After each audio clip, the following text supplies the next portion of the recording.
I've been working on this Light the World movement here since about 2009, and I was just going based on faith, whatever I felt like I needed to do, and didn't really know the big picture until a few months ago. Somebody sent me a CD by Oliver DeMille called Freedom Matters, and in it he talks about a coming shift, a coming world shift, and he talks about how every century, roughly, a little over a century,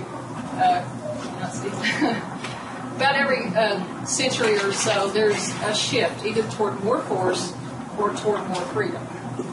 So some examples would be 1776, we had a freedom shift with the formation of America. If you look at, say, 1913 to 1936, there was a force shift where they changed. There was no income tax, for example, before that, so there's more force to take the money directly from the people. Or they changed the way they interpret the general welfare clause, so it became more micromanaging, more force. So we had a force shift in that time period. And he says we're up for another one. We're up for another shift. And when you have these shifts, about 95 to 97% of the population don't give a shit. Okay? They don't care. They're just doing their thing and they don't care. But about 3 to 5% of the people do care.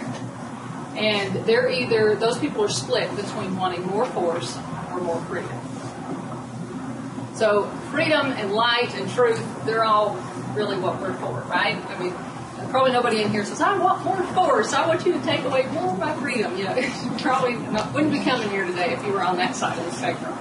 So I would say I want to thank you for being here today because you care. You're not the masses who don't care. You are the people who will change the world. And so where do you fit in with this? He talks about 3 things in his book, Freedom Shift, that will change and create a freedom shift instead of a force shift. And that is more entrepreneurs. Historically, he's looked over the last 3,000 years, and you don't have a strong entrepreneurial base and a forceful government at the same time. They don't coexist. So, and if there is a forceful government, if entrepreneurs rise, they obliterate the forceful government and you have freedom. So like what we had in 1776, there were a lot of merchants and independent entrepreneurs, and they changed. They wouldn't go along with what King George wanted, so they changed it.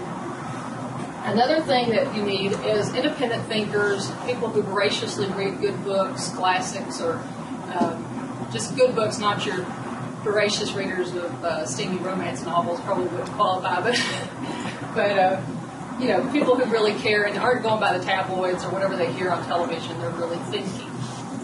And the third thing you need are tribal leaders, which are people who stand up and lead groups. And a tribe could be 2 or 3 people. It could be your family. It could be a community, or it could be a bigger, broader spectrum.